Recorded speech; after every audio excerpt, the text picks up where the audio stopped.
Man, it's great to have you on our podcast. So, let's just dive right into it. You are known as a human rights activist. When this tyranny began a few years back, you were very active and very vocal. So, take us through that journey, Tim, of who you are, what you've been up to, and what the last 3 years has looked like for you. Well, the last 3 years it's been an Orwellian nightmare of dealing with the psyop and how it unfolds in the day to day and how people absorb it and then subject their fellow Americans to how they interpret tyranny. Hmm. Uh, so I mean, I lost work, I've lost employment over the masks and the vaccines and stuff. It's I've lost you know time with my children over my ex's fears over the bioweapon. Thinking that I was the asymptomatic carrier and stuff like that. So it's hit home. But the I was I'm kind of I was already an activist as it already was when the bioweapon hit. So I was already in the streets of Seattle. I was already getting Antifa to riot and stuff like that. So it felt like I had to switch gears. I was no longer going to focus on Antifa and their hijinks and stuff like that. I was going to focus on what was really important. So just became like this, small little protest at the Gates Foundation. And as the news hit and as we started to learn more and more, it was clear that I had to be at the Gates Foundation, and it was almost as if they had to hear what we knew, so that there was no possible way for any one of them to have a victory lap, and they have it. The Gates Foundation did not get the victory lap that they thought they would. It hasn't Ex- happened. Explain that to me. What do you mean by that? That they didn't have the victory lap that they've been wanting to get? Well, I mean, sure, they're accomplishing their goals, but they thought that they would get away with it without any type of protest or without any type of opposition. And so I'm literally in their driveway. I mean, I would park my car in the driveway, take the keys out, and put bullhorns out the side of the windows. They didn't anticipate that. They didn't anticipate that energy, a lot of people's energy coming through. And I'm just trying to show people examples on how easy it is to troll and be politically active and be effective in this. I mean, we are effective in stirring the pot and building culture and showing people how to stand on their own feet and how it's cost effective. But so they didn't get the victory lap because we were there from day one. They thought that they'd be able to pull a global depopulation thing, but there hasn't been that many protests. So I anticipated that they thought that it would be light and not, but we've maintained a sustained presence there. So you like literally park your car out in front of the Bill Gates Foundation with a In the bullhorn and you blast the truth? two of them, two of them. I mean, before they stopped me, I can't do it anymore. But I'd pull in. I used to do like laps around the Gates Mhm. Foundation, either in the turn lane, and then if I was forced into the driveway, I would just sit there until somebody turned out of the Gates Foundation. And really, on a Saturday, nobody would.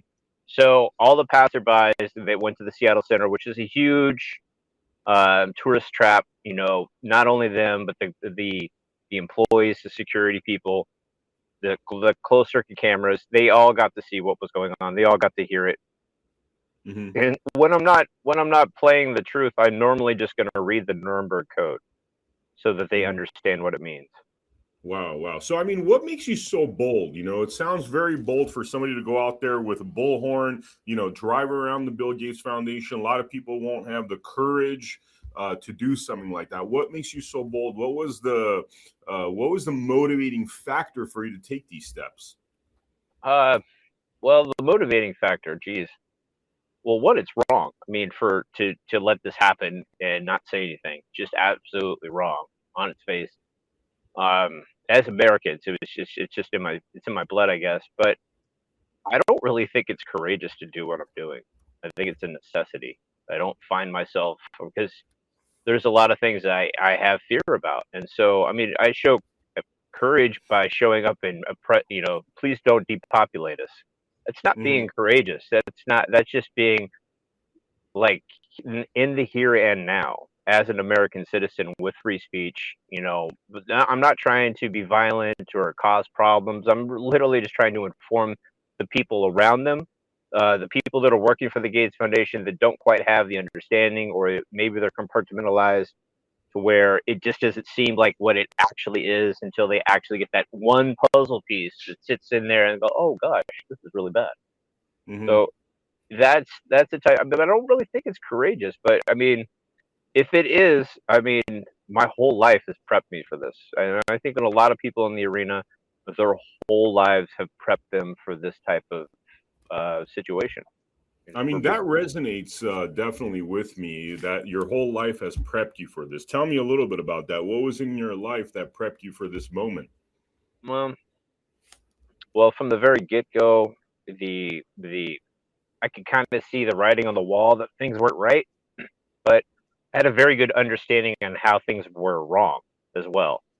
You know, and I wanted, living in Seattle, like we're if you don't understand marketing and public relations, then you're just not paying attention because that's how the city was before 9/11. It was all about marketing and public relations. And so the culture in Seattle was a happy-go-lucky place. You know, people like to party, they like to go to the ball games, they like to have fun, but there wasn't this death cult energy that Hmm. then all of a sudden it showed up. And my friends and associates, they welded themselves to that death cult energy like Trump welded himself to warp speed. It was just like, Hmm. oh my gosh.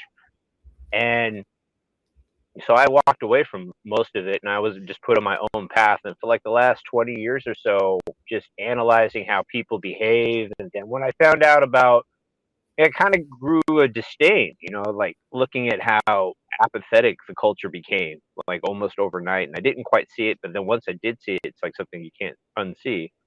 Hmm. But then when I found out about the fluoride being in the water, that was the biggest turning point in my existence as far as because I really kind of want to, be friends with a lot of people. I'm just a social person. But then there's this disconnect that I couldn't quite explain. Well, I'm from Portland, Hmm. Oregon, and we are not fluoridated. I did not grow up with fluoride in my water. So there's this spiritual energy, this, I don't know, mental cognition that I don't know. There's a difference. There's just a difference. I'm just saying there is. You can debate me all you want. But once I found out that the fact that Seattle had been brain damaged, I just I wanted to do something about it. And in the process to me learning about the fluoride, I found Alex Jones. And the whole Alex Jones thing was just kind of like this. He was almost the Andy Kaufman on the internet, almost instantaneous. How I saw him in my eyes it was like this guy was just this firebrand, and he understood him how to use a certain type of energy. It was at his disposal, and he knew how to drive in these points. And I thought it was just like pure sensationalism at first, but I could see his radio shtick almost immediately. That's what I thought it was. So I started taking notes because a lot of things he was talking about was serious. And I'm like, well, that can't be true. That can't be true. And so, in all these notes, I came across this idea of writing a book, and I was going to debunk Alex Jones. Basically, what I was going to do. Going Hmm. to a real quick book. And so I go out into the streets, and I had some time on my hands, and I started doing this research because human rights is really crucial. I mean, I didn't take a job with banks. I didn't take a job with the military. I worked at a grocery store because that was the most benign level of society I could find myself in, where I could make money, I could pay my bills, but I don't have to step on the neck of others, right? There's no Hmm. manipulation, right? It's just pure labor, pure customer service and exchange, transactional. But nobody's there to have conflict. Or are they? Because I was just feeding the population poison. I was just making sure that they had their poisons available. Hmm. And so the human rights aspect of informed consent, because nobody really understands that fluoride's in the water and it causes brain damage. And that really hit home for me, because my atomic veteran grandfather, who, he'd been a loyal patriot all his life. He served his church. He was a Shriner. He knew some things that nobody really will probably get the chance to find out. But he was also really big on not fluoridating. And he told me about some of the aspects of concentration camps in Nazi Germany and stuff like that. And I started thinking about, like, Well, what would make prisoners stand in a line naked in a building with no back door? I mean, all they can hear is screams. Now, what would do that to the human spirit? How could you crush them so much that they won't get out of line? Because guns aren't going to scare people at a certain point. It's just like, hey, you can shoot me. You're going to kill me anyway. So the guns, the dogs, that doesn't really scare humans at a certain point. At least I would think.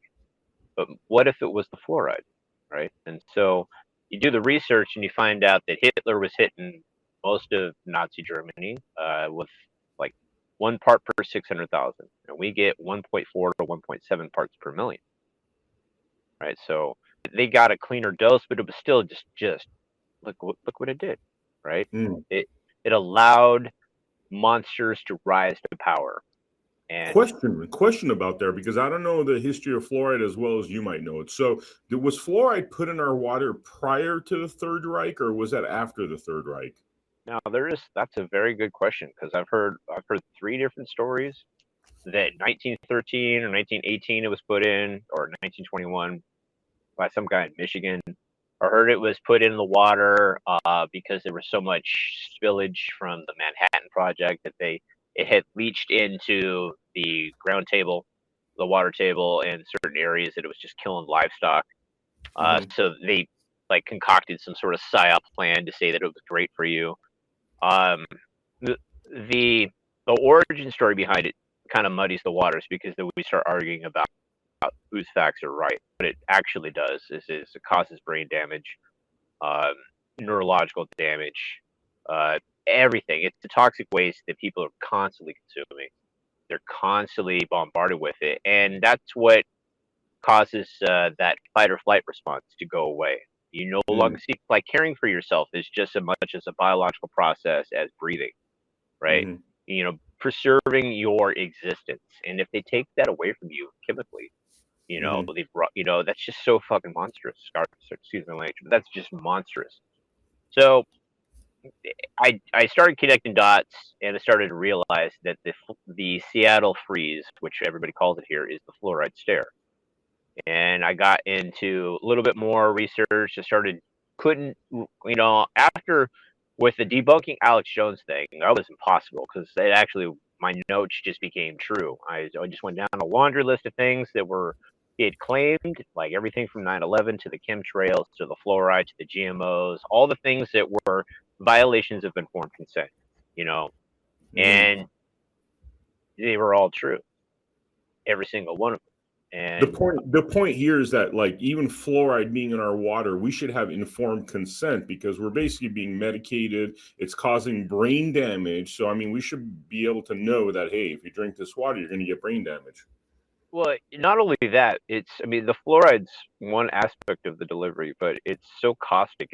It's taking the pipe with you, or with it, and delivering it to you. And the element it's chemically structured to where it's more toxic as you heat it. So warm water is more toxic, hot water, boiling water, it burns into all things, and so it's really hard to get it off of your food, because it's caustic, So what's there, it's there. I mean, there's ways to get it out, but yeah, it also it deposits in the bones, and then as you get older, it releases when the bones soften, so you get double dose, just like with lead or all heavy metals. But the fluoride's like the big, you open up the door, and there's just you go from normal America, and you figure out what's going, like something's wrong here. You look at the fluoride thing, and it's like this door. You open it up, and there's just nothing but a concentration camp ran by eugenicists. Yeah. I mean, the crazy thing is, sometimes, we'll talk about ideas on this show, right? And to me, they're very simple ideas. Maybe I didn't grow up with the abundance of fluoride that some people did, but I constantly realize that there's individuals that could not comprehend very simple ideas. Are you saying that's because of the fluoride and the damage that does to your brain? I would say so, yes. What else would it be? We're the state-of-the-art creatures. I mean, I see raccoons smarter than humans. I mean, I'm just like, what's going on here? Yeah. So,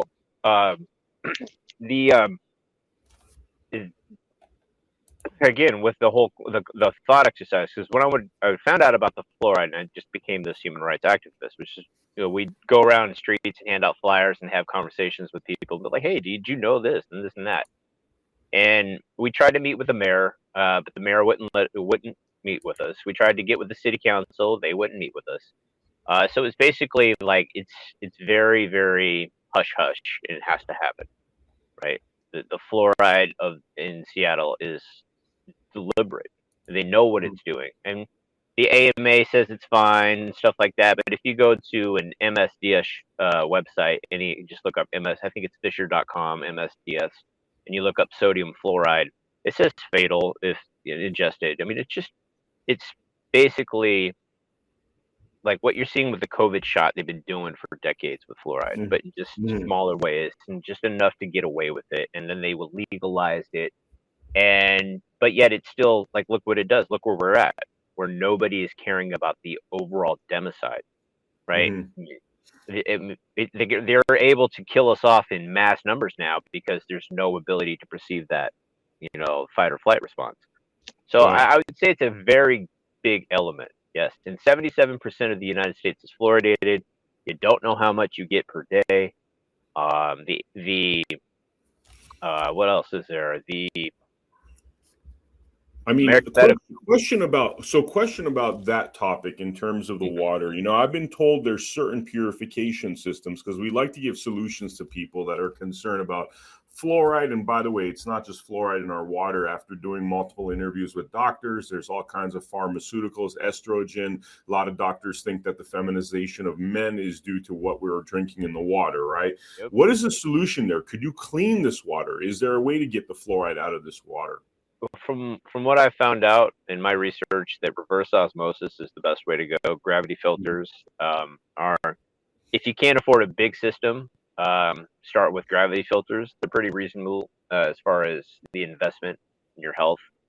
One medical bill going to somebody, because we don't know what a few glasses of toxic waste will do to somebody anymore. But there's a few brands. There's Berkey. There's the Alexa Pure, which Alex Jones sells. I've gotten 3 of those units in my past. They work fine. Those filters work amazing. The water's good. People say that you can distill it out, which I don't think you can. But but I've never had reverse osmosis been disputed, or the gravity filters been disputed. So there's that. They have shower filters now. But also, if you're trying to find like information on, like, if your products are at the supermarket prepared with water, they all are usually. You can look on the label. Like, most bottled waters are available. They have a water quality report that you can go on and you can do the research for yourself. Like, Fiji water has 2 parts per million of fluoride, the square bottles. So they publish this information, but as far as like what it does to you, that's where the violation of informed consent is, because they know what it does and they lie to you. Wow. Right. And so with the shots and Gates Foundation, I was already pretty much primed for that.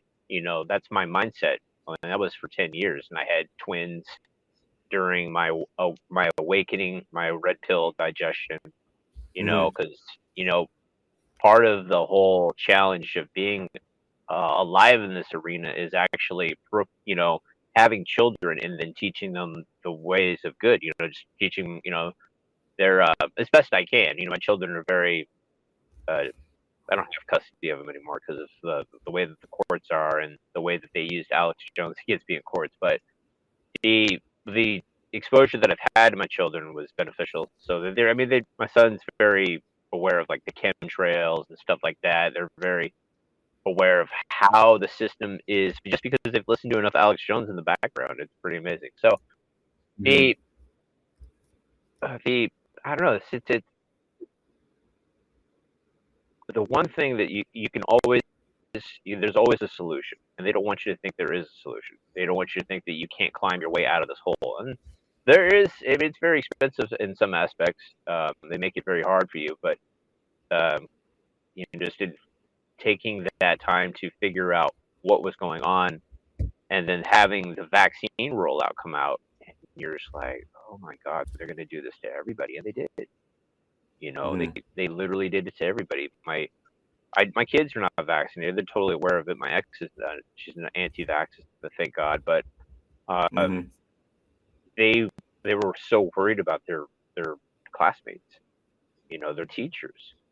And then for I think it was about a year solid, that's all we heard was fire engines and aid cars. And see, I don't know about your area, but that's what we heard after they finally got the vaxes in their arms and the first booster. Then the aid cars started to really, really start. And we heard it for a good year, you know. And you're talking about people having reactions and stuff. That's what those ambulances and were. It has to be. I mean, there's no reason for dropping dead at the same time as the boosters are rolling out. It's just yeah. I mean, we tried to stop them in Seattle by doing chalk walks. We did neighborhood outreaches. We did protests. What's a chalk walk, by the way?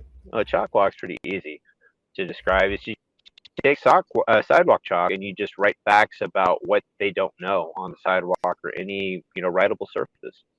You know, it's not really graffiti because it's washed off with water, so you can't be prosecuted, at least in this area. So we were doing as many outreach things. We did lots of marches. We did like maybe 15 marches in the area. Banner hangs over the freeway, you know, and plus my stuff at the Gates Foundation. They just didn't get the victory lap here in Seattle that they anticipated, you know, and which was kind of encouraging and discouraging at the same time, because I didn't really see the rest of the country kind of take that energy and protest where they were. Maybe it's because they didn't think that they had the right outlet, like, because I did drive the short stick by having the Gates Foundation at my city, so I live here. But now with the lockdown too, you know, hopefully, I mean, this is what's strange. Okay, so I'm a Proud Boy, right? Seattle Proud Boy, right? Million MAGA March. That is a hashtag that I put on Jack Posovic's Twitter, and they used it. That was theirs, or mine. And so, and then, like with all the protests and stuff, it just really defeats the narrative, like of like the right wing domestic extremist.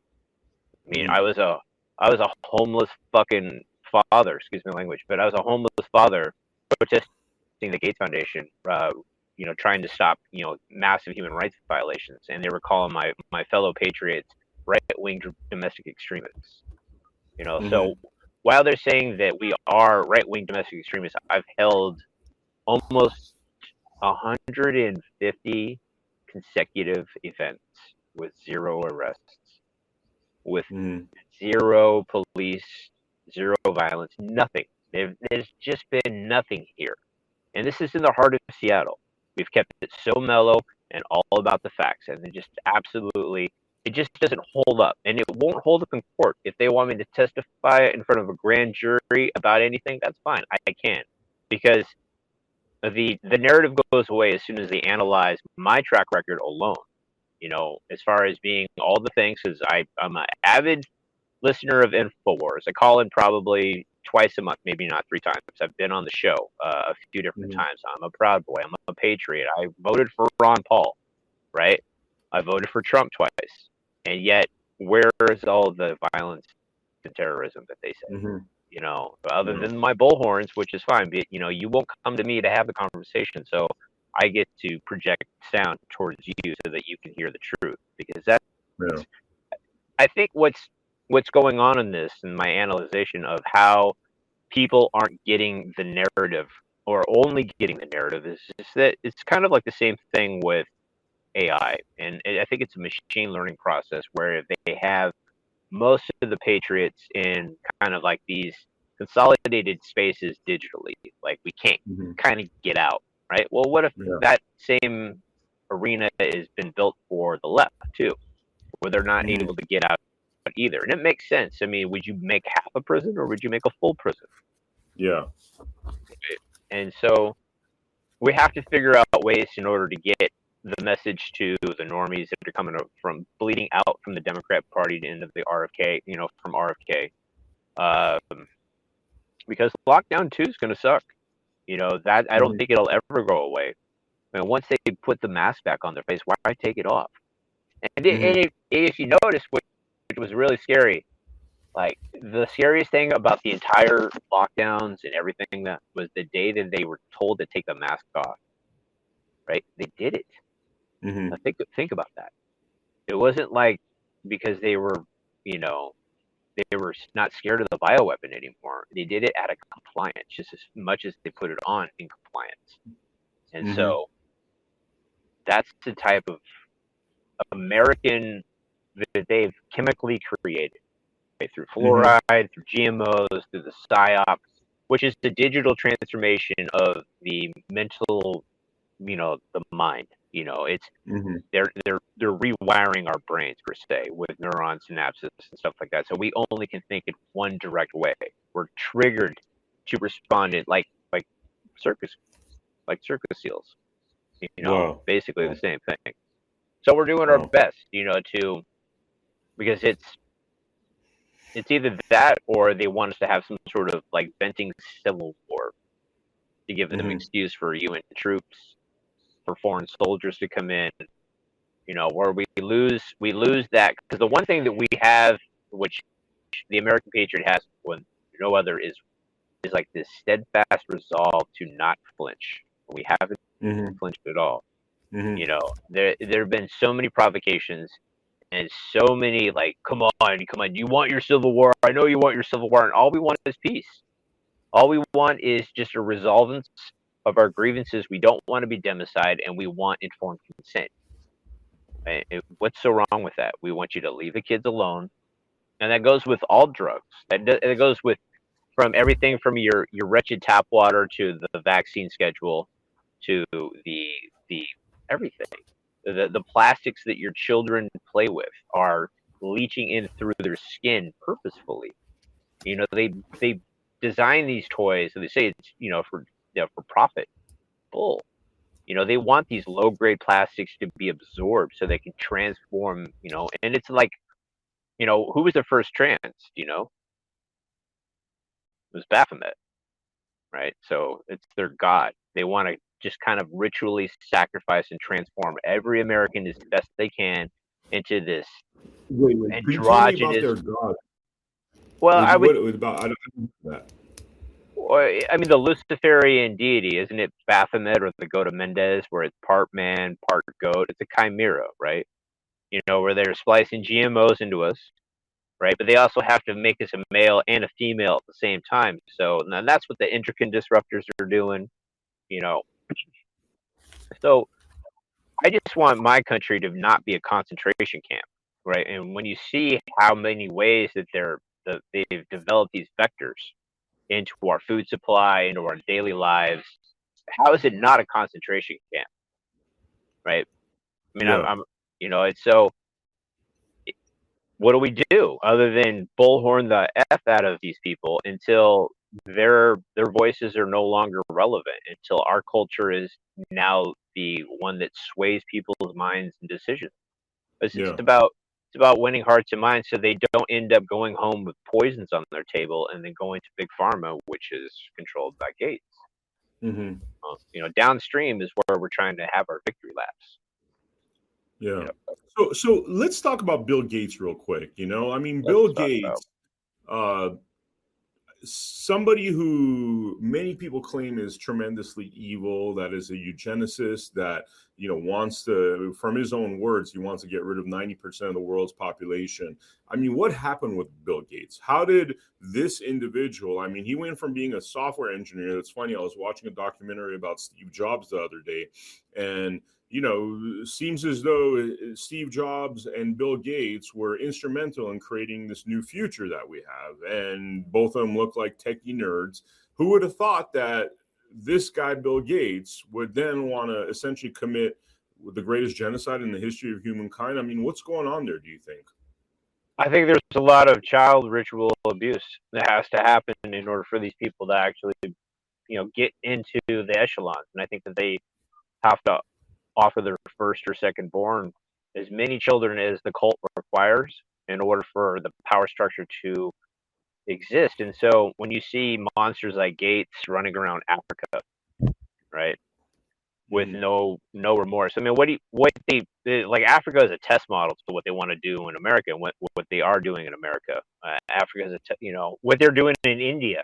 You know, what can cause a human being to have that much death in their eyes and lust for it? It has to start at childhood, or it's just like this epigenetic memory that it allows some sort of energy possession or demon possession to just take hold of these people. They're like cups that somebody pours a demon juice into somehow, some way, and then just sitting there doing what they do. Because there's no excuse for his behavior. There's no excuse for the vaccine damage. There's no excuse for the mosquitoes or the GMOs or the Common Core or any of Mhm. the stuff that Bill Gates wants to have happen. There's no excuse for that guy to have a cent to his name, considering his affiliations with Epstein, right? But that's why we know that he's in power, is because he's affiliated with Epstein. It's kind of weird how that works, like how our Mhm. compass works versus how their compass works, and I it's mean, for the viewers that don't know, it seems like if you've done certain horrible things, like raping children, having sex with underage minors, then they have the dirt on you, and then hence and therefore you're able to be catapulted into the public spotlight. Because if you were to ever misbehave and go against their agenda, they'll pull out those pictures of you screwing an yep, underage child. I mean, that seems to be the shtick. yeah, that it seems to be the shtick that keeps him. That is the glue that binds them, is this demonic, blackmail. Hmm. Um, I don't really know if people like that can, because I've been faced with this question. Is Bill Gates? Can he repent? Can he become a Christian? Can we forgive him? Right? If he openly repents, can we forgive him? Um, I don't think we're. I don't think we're biologically capable of forgiving such crimes. And it's almost like the point where you have to drive yourself that much more insane to even fathom the thought that those actions are tolerable, right? Yeah. And so, I mean, that's a that would be a mighty Christian point of view to. I mean, could we forgive Adolf Hitler's? yeah, Could we no, forgive Joseph Stalin's? no, we don't have to. That's the point. We've there's a hierarchy to this, and once you've gone past that point of darkness where we can't comprehend, we shouldn't have to comprehend forgiveness either. And so I advocate for a due process. We have all the research, we have all the documents. Enjoy defending yourself in a court of law, Bill, because Mhm. I mean, if in order for society, in order for this planet to have any kind of future other Mhm. than a straight gulag, rule of law has to come back. Yeah. We have to have a, a fail-safe system that keeps Genesis from building their power again, or it will Yeah. happen Yeah. again. So a generational message needs to be sent, and Yeah. it Could I throw a little wrench sure, in this idea? I mean, what you're saying sounds great, but our courts are. I mean, there's no such thing as courts. I know, I mean, to say that we have a judicial industry would be a fallacy because these aren't courts right now. They could care less about the Constitution. These judges are stinking corrupt. A lot of them are cowards. A lot of them do not rule according to the Constitution. They give a rat's ass about the Constitution. I know. Now, when you dissect that issue, why is it like that, right? Read a book called Fruits from a Poisonous Tree. The entire legal industry was set up according to the bar, which is an unlawful monopoly, which means that there's nobody overseeing the bar, which means essentially that when you go to the courts, you're basically asking for the criminals to handcuff themselves, which is never going to happen. Right? These Right. judges are controlled. How do you deal with that issue? By the way, I know the answer to this. I got an idea, but I'm asking you, how do you deal with the issue of you could go the courts with all the evidence in the world? By the way, we just interviewed 9/11 whistleblowers. They've showed up to court with all the evidence in the world They showed that up alone. and they showed the evidence that there was, I believe, thermite or some kind of melting device, that yes, the towers were actually pre fitted with bombing mechanisms so they could collapse like a nice controlled demolition. But the courts keep ignoring it. And guess what they say? They come out with the same sort of things like in the election fraud lawsuits where there's no standing, no standing. Do they ever look at the evidence? No, they just tell you that there's no standing. So for somebody like me that's done, hundreds of interviews talking about the court issues, talking about the corruption of the bar society, I just don't see a method through the traditional methods of having these criminals brought to justice through our U.S. corporate legal system. Yeah, that is a big problem, and it's a bottleneck of how we're going to get past this. Is like the courts hold us all, and we really don't have any way out of it other than numbers.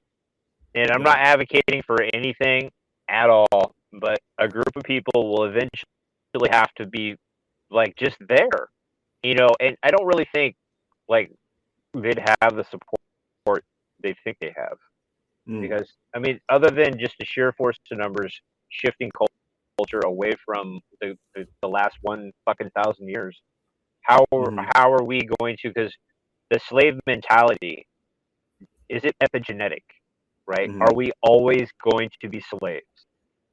Or is there a breaking point where we're no longer slaves, but we're not barbarians either, and we don't have to storm the gates, but we literally just have to show up? There has to be that beautiful gray area, and I think that's the only way out of it, is discovering that beautiful gray area where it's a peaceful discussion. And that's why they always bring in the false flags and the camo gear and stuff like that. I mean, the Second Amendment's great and all. It's not really necessary domestically yet. We don't have to. I mean, I don't go armed to win hearts and minds, and I definitely don't go. I just go with knowing that the truth is all I need. But if everybody showed up to the courthouse demanding, if that's what's necessary, but past that, I don't really know. I mean, Tom Bren seems to have a better chance of doing anything, of establishing some sort of legal precedent where the Supreme Court has to work. But if they don't work, then what do we do? Do we rally for a champion like a president? So if the president doesn't have a population behind him that's fractured and full of infighting and toxic, he's not going to have any support when he needs us the most, when they come after him for trying to flip over the table. So there has to be a lot more interaction on our part in order for the legal dilemma to go away, because a lot of people are just acting as if, and we're just slaves. We're literally just slaves. So I want to throw an idea here real quick. I've been looking at my monitor over here, as I'm sure the viewer could notice. I've been glancing over here. The reason I pulled up some episodes, and one of the ideas I wanted to throw out there, because we're all about solutions on our Blood Money podcast and at America Happens. So there's something called common law courts, right? That individuals like you and I, Tim, could actually set up. Okay. Because what they don't tell you is that courts, you don't need to be a special person to set up courts. You need people to set up courts. And you could actually set up constitutional common law courts through we the people. And the reason I mention this is we've done a couple of episodes with a lady by the name of Catherine Hine, who was a 4 decades long bar agent, right? AKA an attorney. We call them bar agents on this show because that's what they are. When you have essentially an unlawful monopoly controlling our entire government, which is what's happening with the bar. They control the legislature, they control the judicial branch. Hence and therefore, there's no checks and balances. Hence and therefore, we are in this quagmire right now. Like, we are not going to get out of this when there's no checks and balances, right? Because the legislature was never supposed to be filled with lawyers swearing an oath to the bar versus swearing an oath to the Constitution. But that's exactly what's happened, right? Now, the founders were very clever because they gave us the avenues to set up our own courts with judgments that come through these courts that are actually enforceable, because once you have a common law court, the sheriffs, the authorities actually have to enforce that judgment, right? And I reference Blood Money episode here. I'm going to pull this up real quick. Episode 57 and also Blood Money episode 105, right? Very important viewing because literally Catherine Hine, who's this former bar attorney, breaks down of how we could set up our own common law courts. And the biggest message here is these idea of parallel systems. We don't have to get violent. We don't have to go shoot judges. We don't have to go shoot politicians. We don't even have to move a finger and get upset, right? A lot of people sit there and they're keyboard warriors and, they're talking about civil war and all this stuff. No, we set up our own courts. That's it. It's as simple as that. And the prototype to that is in these episodes with Catherine Hine. So I just encourage a viewer to check out the information on there. I always tell viewers that there's work involved. There's work involved. This is not something where if you're a keyboard warrior at home, like, oh, you're upset, Joe Biden sucks, the judges suck. I mean, useless. You might as well literally do nothing and play on your PlayStation. This stuff takes education. This stuff takes action. So anyway, the long and short of this rant is please check out these episodes because it literally gives you the prototype of how to circumvent these courts and actually get judgments that are enforceable and frankly that are based upon the Constitution and not their nonsense statutory laws. Oh, yeah, sounds good. I mean, if we were able to do that where the sheriffs had a lot more stability with people behind them, then yeah, absolutely. I mean, they are the beachhead. I mean, as far as the last ones to say whether or not the feds can do anything. I think in King County, the sheriffs are now selected by city council, though, or King County Council. Yeah, they removed our ability to elect one. And so we'll have to. There's a lot of work to do, and because they know that too, so they've been working on getting. And now it's a selection process. So definitely, there's a lot of things to do in Seattle. There's a lot of people. There's a ton of work to do, and there's like when you go to Infowars and you watch, and you watch one of the live streams, there's 10,000 people on the Rumble chat. 10,000 people. Imagine if they were doing something. Yeah, right? Just anything. I mean, just doing is something. It would be so much better off, and you can't take that energy back if you don't do anything with it. But it lasts forever if you do something with it. I mean, that's what I've come to find out. Is so long as I keep, just hacking away at this slave narrative, like, well, I can't do it. It's so scary. Well, what about the feds? Aren't they going to arrest you? Oh, it's too expensive to do all this. Well, aren't you afraid of Bill Gates? No, there's none of that is necessary. And the moment that you're fearless. I mean, that's the moment America. We're going to come back is if we can get that. So I don't know. I mean, as far as getting people there. Yeah.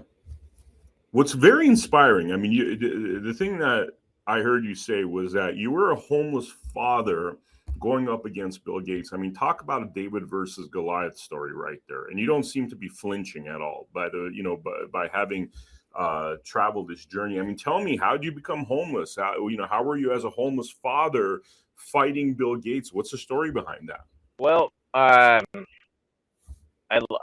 became homeless because of I got catfished.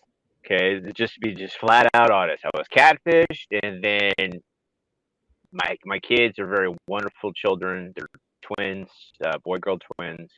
They're very special. They're unvaccinated. But for my ex, it's a child support check, and she doesn't need a man, and blah blah blah. So I do my best to get time with my kids at every measure, but it's really hard. So I was trying to go back to her, and she just made me move all of her stuff, and then she just made me homeless, and literally kicked me out, and all I had was a car. And so okay, I'm living in the car, and in Seattle with being a stay-at-home dad and then only working part-time hours at Amazon, you're not able to really save up a whole lot, man. That money goes away pretty fast. So the economy the way it is, you needing almost $3,000 to get a down payment of first last month. The way that the scamdemic was going, my sister and my family, they were terrified of the bioweapon. They thought I was an asymptomatic spreader. So I wasn't allowed in the house. And Wow. so I stayed homeless for about 18 months until that situation changed. And I, Wow. I, I don't think it. I mean, I lost 2 jobs too with the mask because they like put on the mask. I'm like, no, I'm not putting on the mask. I'm not sick. And they're like, well, you're fired. I'm like, well, you're gonna fire a homeless man? I'm like, okay, Wow. okay. So the the no F's given to society has is reciprocated because I don't have any F's about like what I should be doing. I mean, it doesn't. It's Mhm. not an excuse like, oh, I've got all these problems to deal with. Those are excuses that slaves make because they want to remain slaves. And Yeah. that's just how That's how I start looking at it now. Because I know they want to kill me. I know they want to kill my family. I know they want to extract.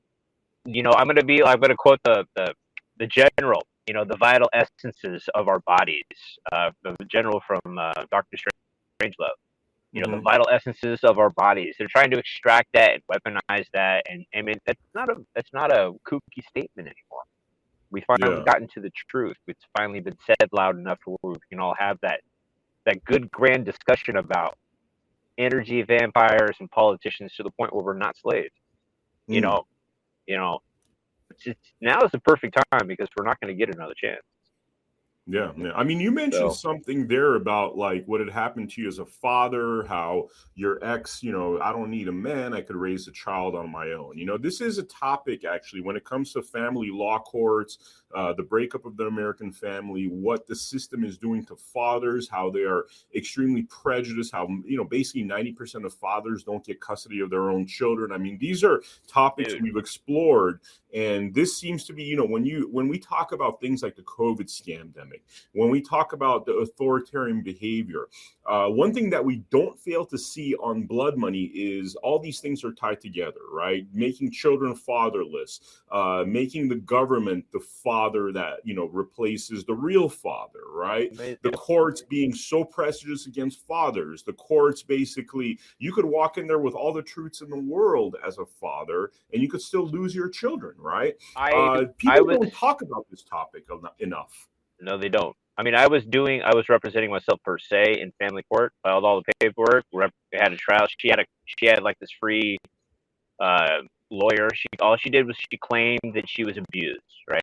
I'm like, Mm-hmm. well, where are the Yeah. charges? Where's the arrest record? There is none Yeah. because it never happened. And so she got this free attorney, and I'm like, fine, I'm going to beat this. I was the primary Which, by the parent. way, I have to interrupt you there real quick because I've noticed, and this is based upon intensive studies on all the legal systems in the West.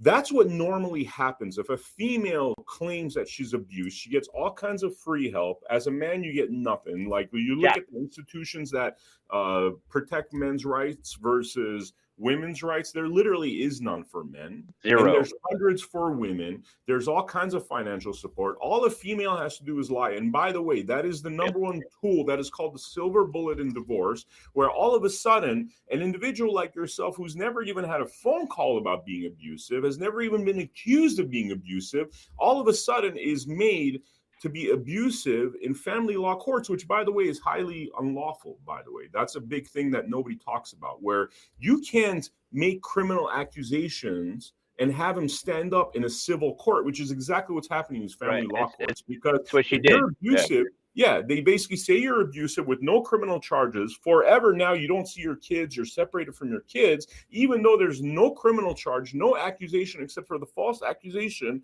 by that former significant other Yep. that uses it basically to alienate you from your children. Oh, and yeah. So I mean, all she had to do is, I mean, I had the court in my hand, as Mm-hmm. best I could. I knew it was an uphill battle.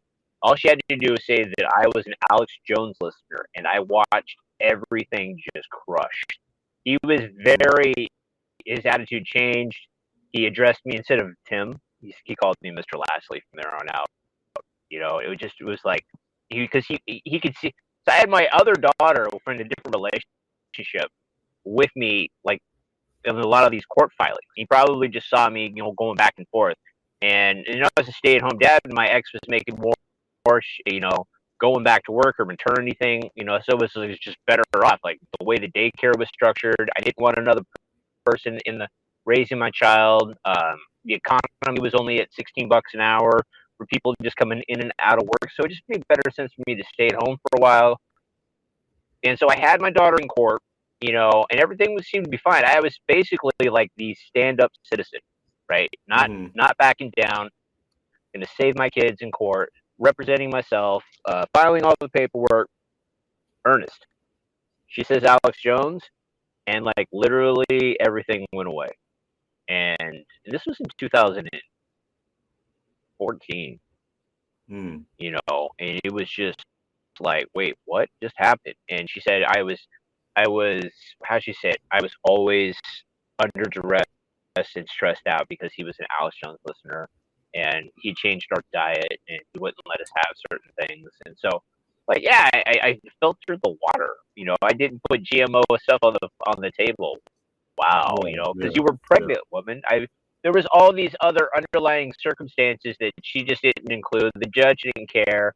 So I went from primary parent to I got my kids 2 days every other weekend, and and I got to pay like $500 a month per kid, right? And it's like, I like, okay, but now it's like, what do you do with that? And what do you do with this? I mean, it's just like they kidnapped my kids, Yeah. And so there's nothing else. I mean, you don't know. I mean, I know that there's no advocacy for me. A lot of people say, "Well, that's illegal. And she can't do that." I'm like, are you kidding me? The court said it was just like, yeah. And she was a drug addict too, which was like the topper of toppers. Sorry, she had a substance abuse problem. So like you're saying, the courts are definitely weaponized. They will make every effort for that female that wants to lie and milk the system for everything it's got. Because she said I was an abusive person with no standing. I mean, no charges, never been arrested, barely been in any fights, And I mean, it's just like I'm 5'3". It's like, what I'm just gonna walk around and kick people. So it didn't make any sense at all. But the fact that it was the right wing, the MIRAC reports were already out. The Missouri MIRAC reports, those were already out. The Ron Paul things and stuff. So, but it wasn't like that fervorous Trump hatred, but that stuff that they were talking about was already in the permafrost of the system.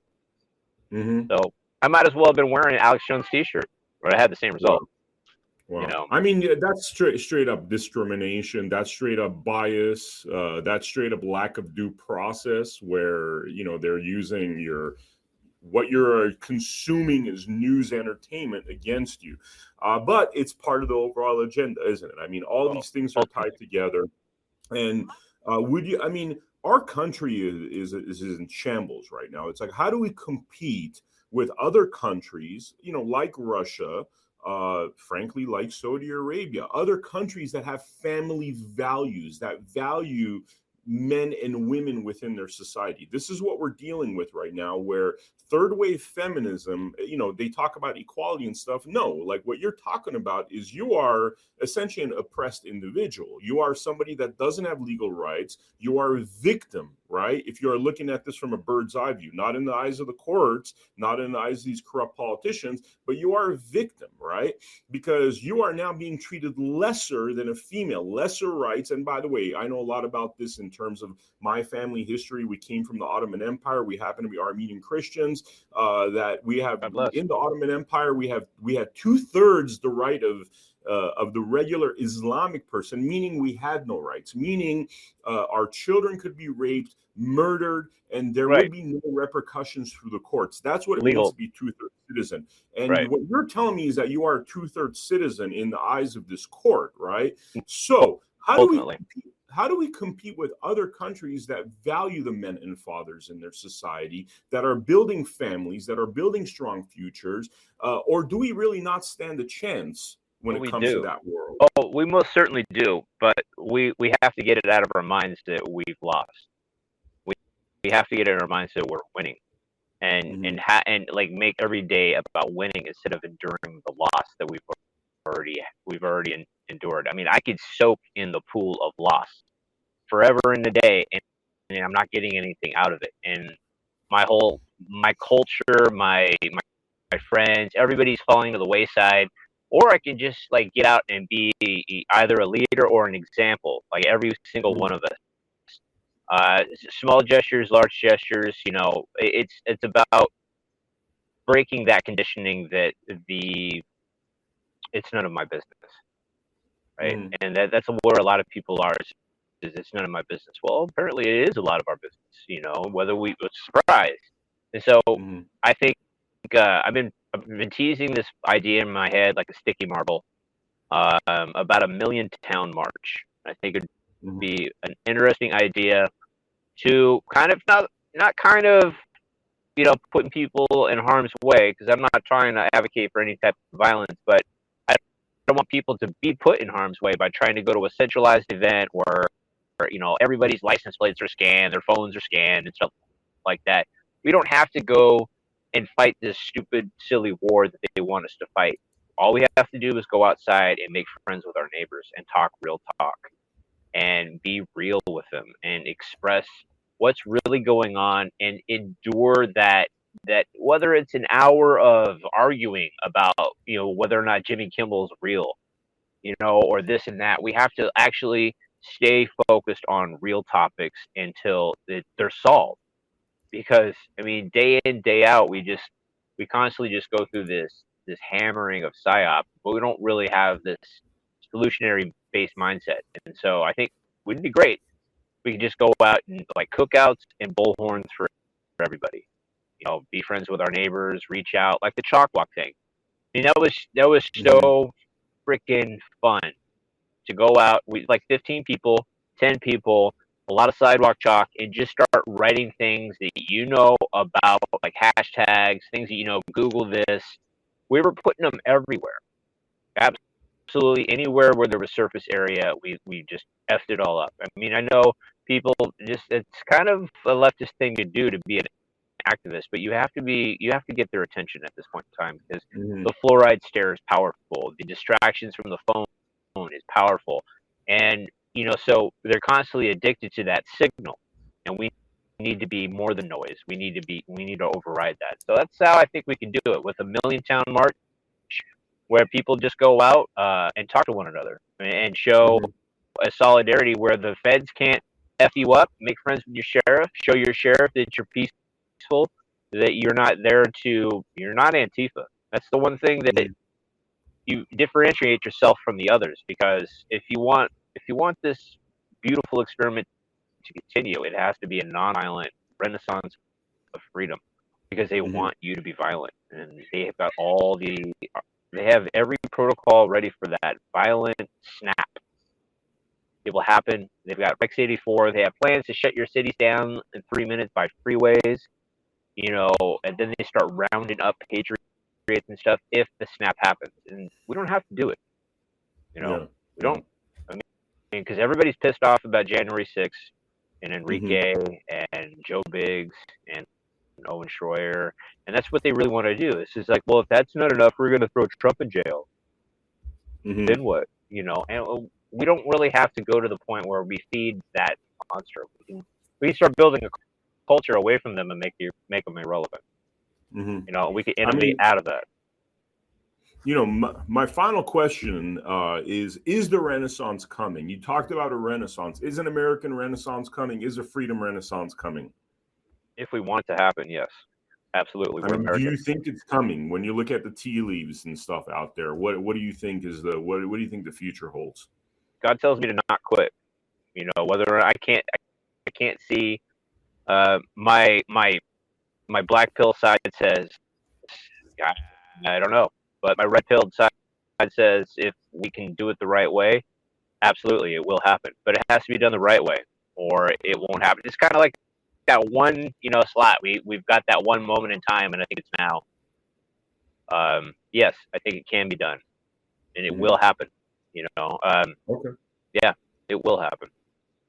Yeah. And I mean, if Yeah, if I could throw my 2 cents in here, I think the way to do that is through parallel systems. If you build a pond on one side and it's a nice clean pond, and then people are swimming in sewage on the other side, people that are swimming in sewage are eventually going to want to come to the clean pond. I think it's as simple as that.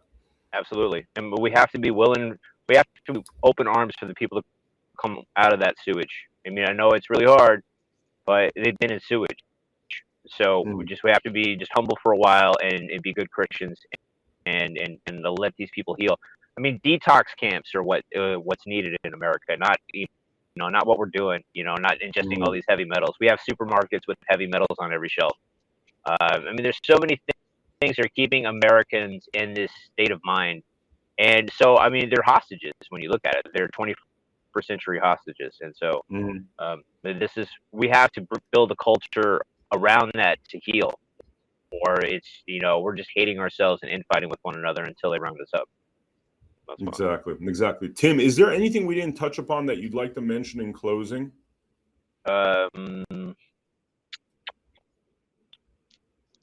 Earth is not flat, and chemtrails are real. The United Nations has to go. That is the big distraction. Everything else is a distraction. It's the UN. That's the unifying message. If we could get the UN out of it, all of our politicians wouldn't have treaties, and they wouldn't act with diplomatic immunity, would they? Wow. Amazing, brother. Tim, I appreciate it so much, man. I appreciate the work that you're doing. Such an incredible story, brother, that, I mean, if there's ever a David and Goliath story, it's your story. If there's ever a story that tells people that the power is in their hands and they could actually change what's happening, I mean, it's your story. You just have to be bold enough and courageous enough to go out there and do this. You do, and mean it. I mean, it comes from the heart. And once you get there, I mean, it's an addictive substance. That feeling from the heart, it's an addictive substance. You'll go back. So keep at it until it triggers. It's like climbing Mount Everest. It really is. I can't really describe it any other way. Yeah.